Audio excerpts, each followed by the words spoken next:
What's going on, guys? Johnny back here today for the second time and second video, and this time it's going to be week 3 of the GPC season 8, and we're taking on the Laker Moose. No, we're not taking on Laker Moose. We're taking on Laker Moose next week. We're taking on DyeItTight.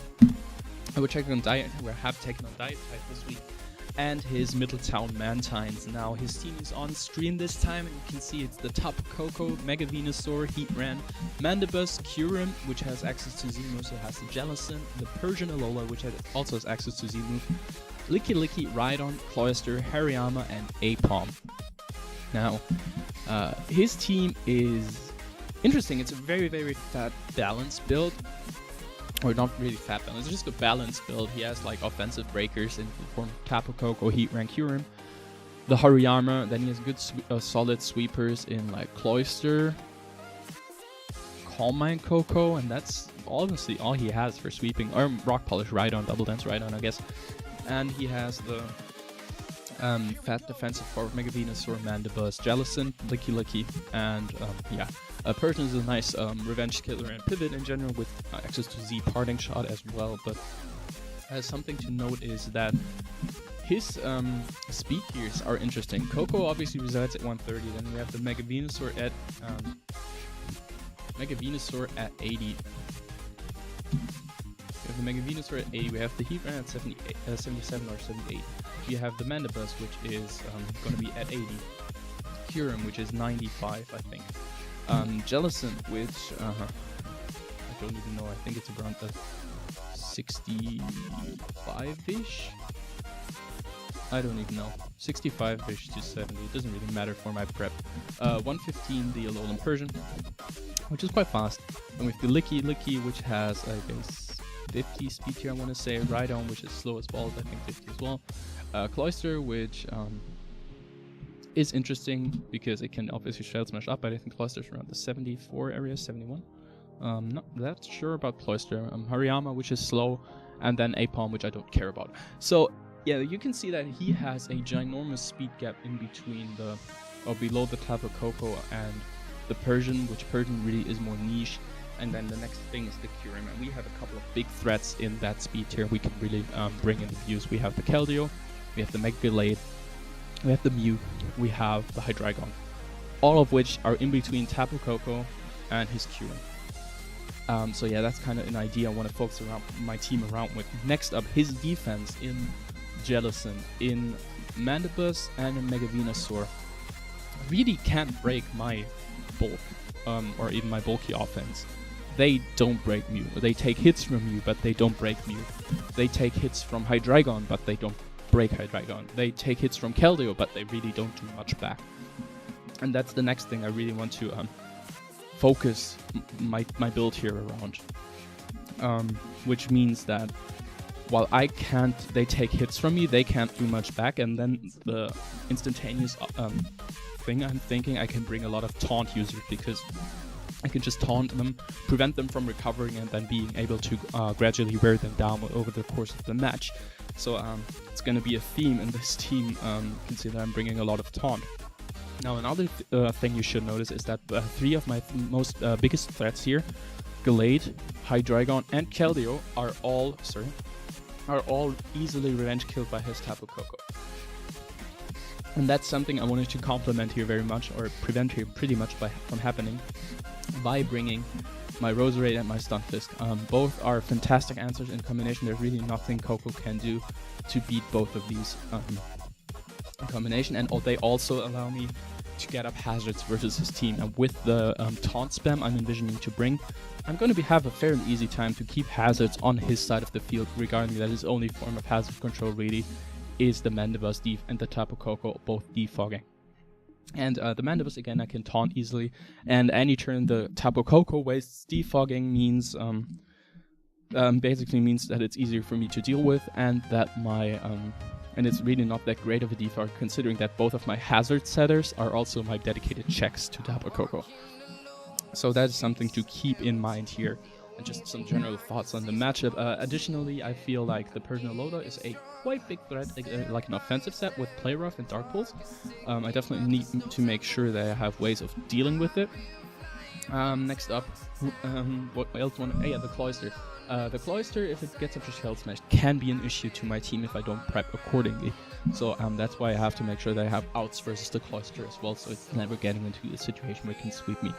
But yeah, that's my just the thought on the matchup, and now I'm just going to hop right over into the team that I decided to bring here. And as you can see, the first mon I decided to bring is this Mega GPC. It's really bulky, and it's elite, so it can outspeed a Kyurem, a max speed Kyurem, while also with an Adamant Ancient 60 attack at +2, I Oko a Mandibus after rocks, which is nice for me.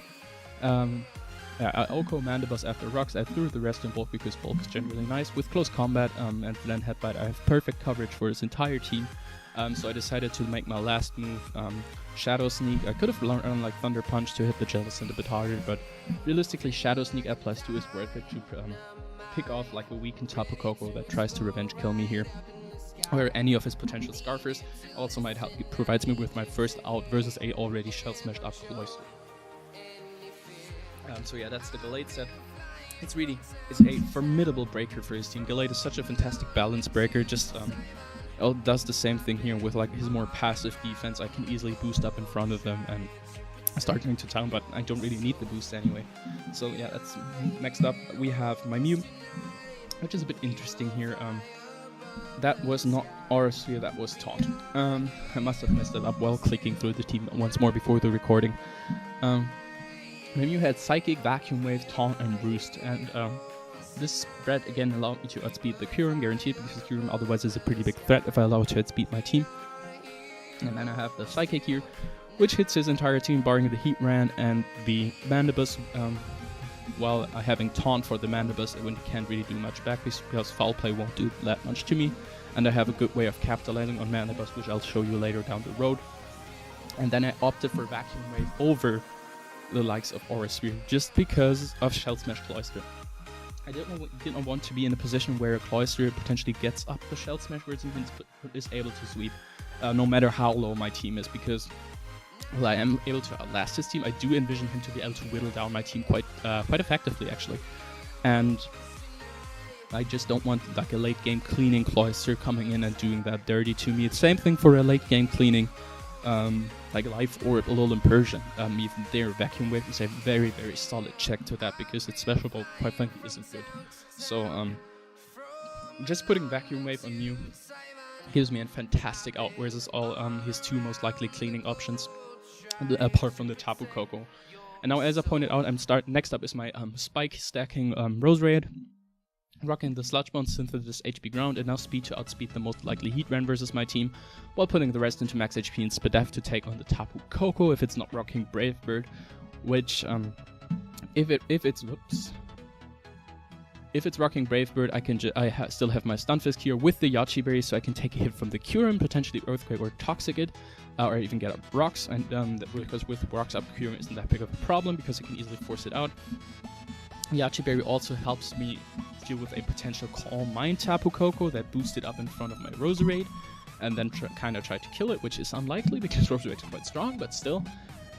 And then I can just Earthquake it. That's why I'm running Earthquake over Earth Power 2, because I didn't want to Calm Mind boost the Tapu Koko to live the Earth Power and then become a problem. The rest here is pretty self-explanatory. I was thinking about going with the Z balance. I'm not gonna lie to hit the Mega Venusaur, but overall I didn't think with my two big Psychic types sitting here, and Roserade being quite frankly easily able to stack up spikes versus the Mega Venusaur, I did not think it was worth it going with the Z bounce on this Stunfisk, and I just rather wanted to have the Yachi Berry, to be honest. So yeah, that's my hazard stacking core and my Koko checking core basically, and then we have the other stall breakers here. We have a Taunt, Substitute, Dragon Pulse, and Earth Power Hydreigon. With Dragon Pulse and Earth Power, I hit his entire team for neutral or super effective damage. This is also my primary way of subbing up or capitalizing on Jellicent and capitalizing on the Mandibus, which I both expect to come. I can substitute up on both of them. If Mandibus isn't rocking Brave Bird, and if it's rocking Brave Bird, I can easily whittle it down with Taunt and just Dragon Pulse, because it was also take a recoil, and it can also set in my Stunfisk and beat it. Because yeah, reasons. And if I get up the substitute, he gets Coco, then I have to scout for the U-turn. If he does not have the U-turn, I can just Earth Power and kill the Coco, which is nice. And then, yeah, the only thing that really takes this on is like a bulky offensive Spit F Mega Venusaur. But again, I have a Taunt Mew that, and a Gallade and a Roserade that all really beat the Mega Venusaur easily. So I'm not worried about this at all. My Hydreigon is also a very, very nice check to a cursing Mega Venusaur that wants to run physical offense with like Power Whip and Knockoff, because I easily take all of them, which is nice. I could have brought the Escavalier as well to deal with the Mega Venusaur, but especially Heat Rain, you don't really want to do that. Yeah. I'm just not a fan of Escavalier speed here. And last but not least, we have the Keldeo, which is a really, really interesting Keldeo set. It's actually a Spadef Keldeo made to outspeed the Kyurem. And this is also what is my primary answer to a Kyurem, because Kyurem is a threat. As you can see, I do not have an Ice Resist apart from Keldeo, and I do not have a Dragon Resist on this team. I didn't want to, and didn't feel comfortable while I'm going into this game like this. I just wanted an option that deals well with Scarf Kyurem. I feel my team deals well with any Kyurem that's not Scarf, just because it's fast enough to where I can easily chip it and beat it. However, if it's Scarf Kyurem, I wanted a reliable switch into that, and that's my Keldeo with Toxic Taunt against Scald and Secret Sword. It's just this Toxic is for the Jellicent. I can which I predict to be his primary switch into this, because I actually think that he's going to bring, if I don't see the Licky Licky, I feel like the Mega Venusaur is going to be his primary switch into like Hydreigon, Roserade, and yeah. So and the Mandibus will be switching to like Mew and Mega Gallade, so I do think that Keldeo's main answer on his team will be the Jellicent, so I'm going to click Toxic here with the Jellicent, and then with Toxic and Taunt, he can't do much back to me at all, and I gradually chip him down despite not having an offensive move that really touches the Jellicent.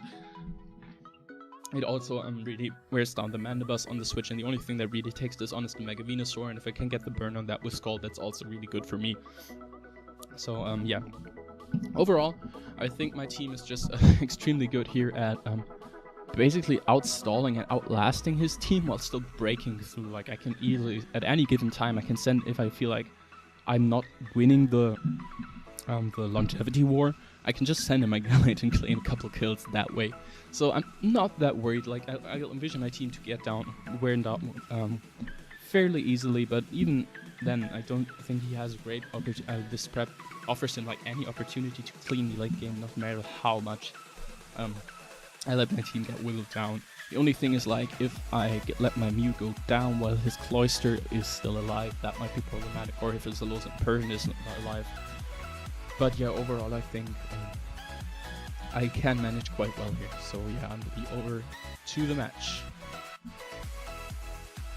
Sorry, just gonna drink something real quick.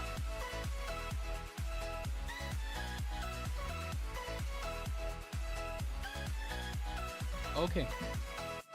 Now, as you can see, he brought pretty much the team that I expected. The Mega Venusaur, the Jellicent, the Coco, Mandibus, Persian, and Cloyster. It's pretty obvious what it's going to do. Coco is going to be a fast U-turner. Cloyster is going to be a Shell Smash sweeper. Persian Alola is the only wild card I see. It could be Life Orb offensive to really revenge kill a lot of my team effectively, but it also could just be like a bulky pivot set. And then you have the 3-mon defensive core of Jellicent, Mandibus, and Mega Venusaur, which is definitely nice. He didn't bring the Kyurem. I'm very, very happy with that, because my build, Kyurem was like probably the biggest threat to the build I had, plus Heat Ram, which also kind of was annoying to my team in general. Not that much, but yeah, I'm happy with this. Now, looking at lead matchups, I feel like my best potential lead here in this scenario is Keldeo, and that's solely for the reason that then the Cloyster can't get up Spikes versus me for free, while if he leads Jellicent, I can just drop a Toxic, and if he leads Persian, I'm in a good spot. If he likes to parting shot out or something, can take any hit, threaten that. And yeah, so I just feel like Keldeo puts me in a good spot. The only things I would be forced out by are the Coco and the Mega Venusaur, which again, if he leads Coco, I have really solid switch-ins and can start getting off my hazards, versus him if he leads Mega Venusaur, I also have good switch-ins in my Mew.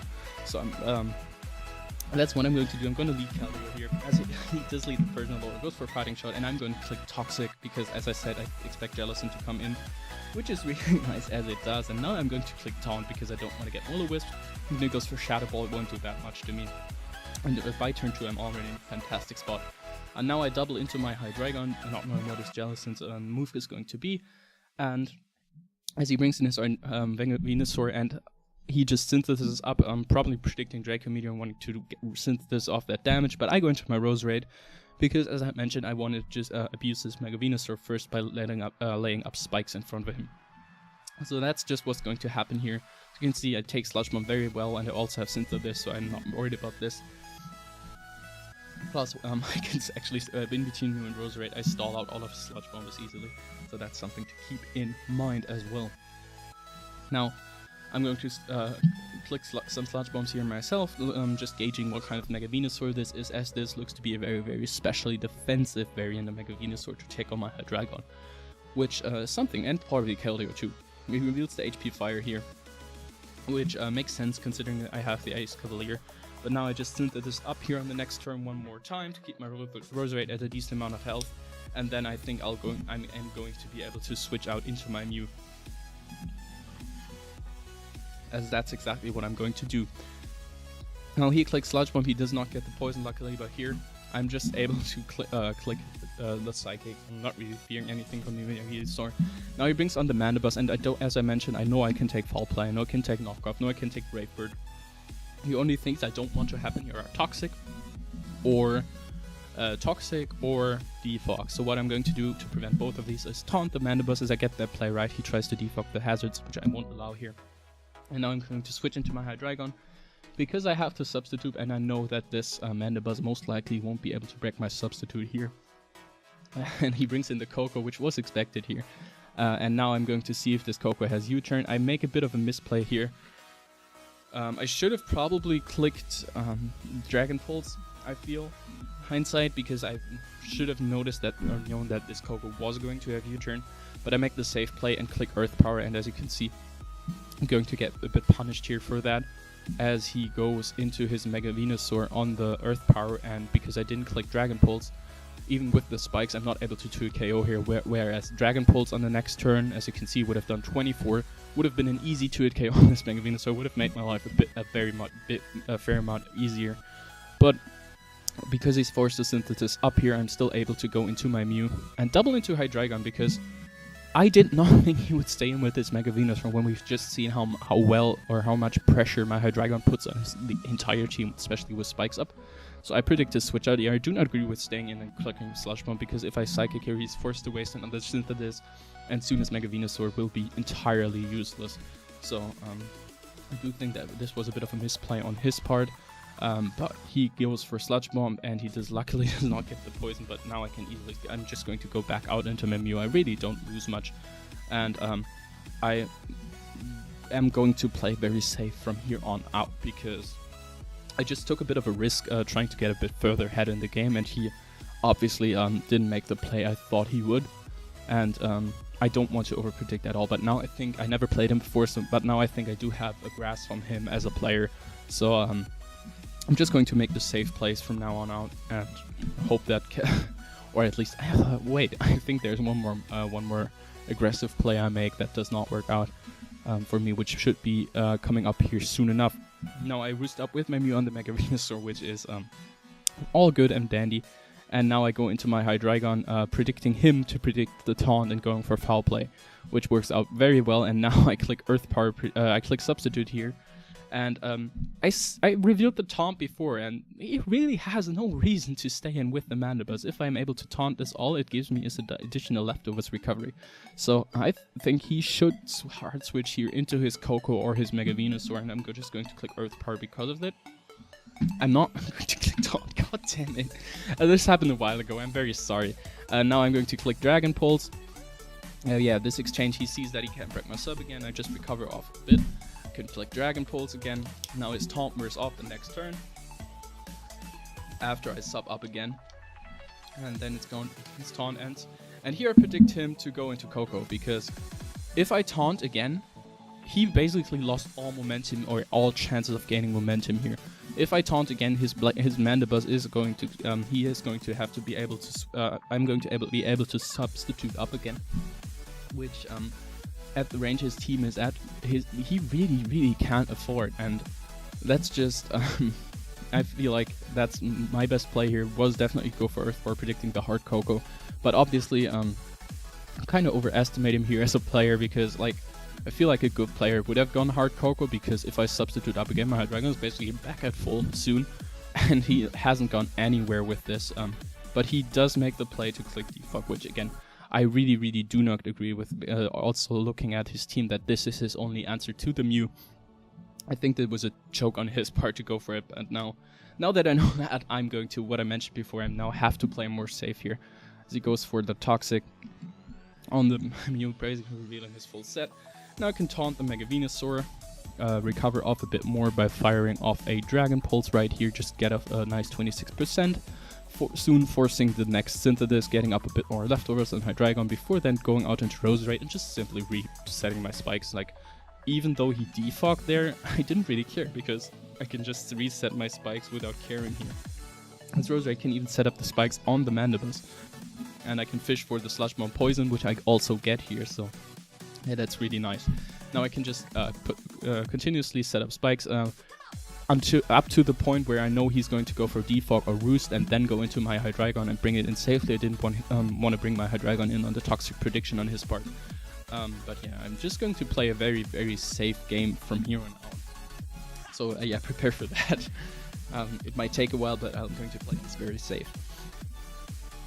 Now I bring in my Mew on the Mega Venusaur as it hits HP Fire to preserve Sludge Bomb 8 PP, and now I'm going to click Psychic, I feel, because I don't think there's much I lose by that. I can even taunt the Mandibus after, as he brings in the Persian, and I have my Keldeo healthy for this. It even takes player off as he goes for knockoff, gets rid of my leftovers, so that's a good play on his part.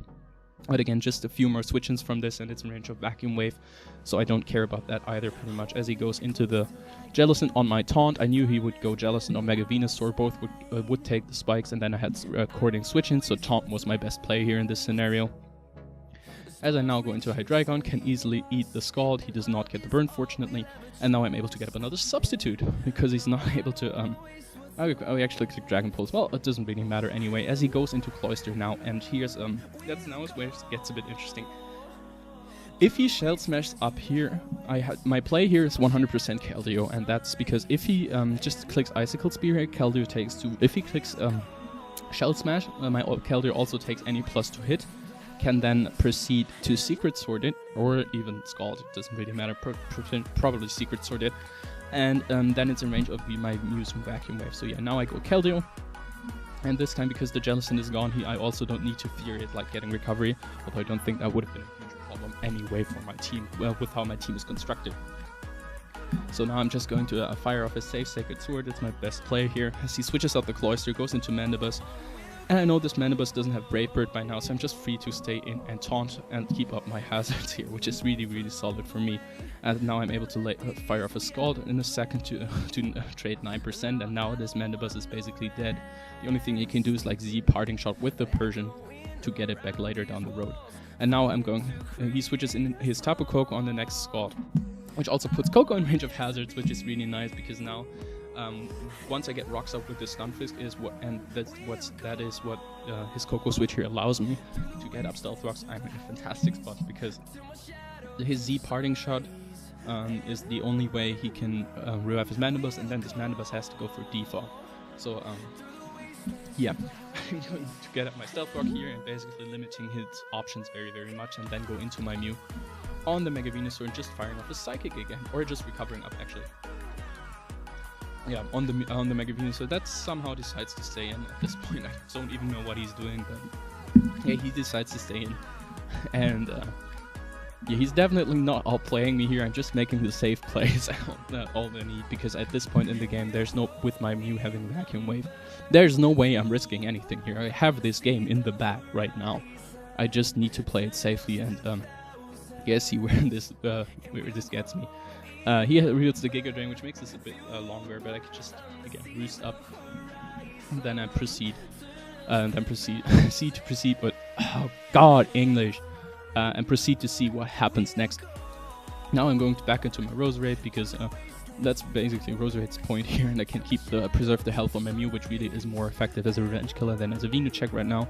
I can just wear down this Venusaur gradually here without fearing literally anything. Getting up my 3rd layer of Spike in the process, and now he gets the crit, which means I can Synthesis up on the next turn and just waste some more PP then with Sludge Bombs. Sorry about this replay, constantly pausing, by the way. It's like a battle area and replay glitch because there were server problems and sprite problems during the time. It should be fixed now, but that's why the replay always stops. It's not me. So every time he clicks Hidden Power, for example. But now I just Sludge Bomb here. I want to force him to click Synthesis again before I switch out, which I successfully do, I think, on the next turn.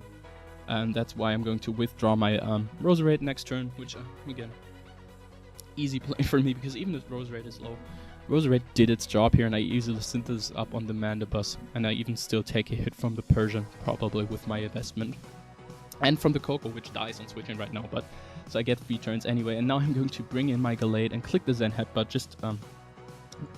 just for the 2 KO on the Mega Venusaur. I had a chance to OHKO, but I don't get the roll, unfortunately. I get a low roll. And I get the next Zen Headbutt off just to kill him, which is definitely nice. And now he goes into his Persian Alola, and me wanting to preserve my Mega Gallade here. Actually no, that's not what I calc, and I even live a foul play. I live any hit from this from this Persian. So what I do, I just fire off a safe close combat, because what close combat in this position does, it basically nets me another KO with this Gallade as he goes into Mandibus, reviving it, and then I'm able to close combat this. Now, as you see, in other close combat from my point of health would not KO this Mandibus, and I don't want my Gallade going down because of the lowered defenses. So what I'm going to do is go into my Keldeo and then click Taunt again, because that again gives me more, wears down this Mandibus and prevents it from roosting up again, which I'm fine with, because as I pointed out before, at this point my Mew with Vacuum Wave basically has this game in the back. Now he goes Cloyster, and I just Taunt, because if he's... I can't really have him Shell Smash twice, which he can't really do. It didn't matter if I clicked Shell Smash or Secret Sword here. The only thing, if he clicked Shell Smash here, I had a chance of going out of this exchange with a lot more health on my Keldeo, which is exactly what as you can see, I do. So I still think this was my right play. It really did not matter at all, because Liquidation Icicle Spear bounces off. The only thing he would have been able to do for me is a return, which he doesn't even have, as you see. So I'm going to kill off this Cloyster now, and it's only Persian Alola and the Tapu Koko as he goes into the Tapu Koko first, which means that I have my Stunfisk as I switch in here as he goes for Dazzling Gleam, which doesn't really matter because he even gets the crit here, but I still kill the Koko. Now the crit might have mattered a bit here concerning differential, because he might have been able to like kill my Stunfisk, but as you can see, because I have the physical investment that I do, I can just click Discharge and win the game 6-0 versus him. So yeah, good game to you, Jason. I really think that my team was just overall very well built, despite my team actually being whittled down quite a bit, and Dragon with 55, Mew with 50, Roserade at 30, Keldeo being very low, Stunfisk being at 10 now, and Gallade, the only thing being healthy at 72. I still think everyone's in a very solid position here, because Mew, Substitute, and Roserade all recovered up on a good portion of the team. So yeah, that's the video. Cheers guys, I'm out.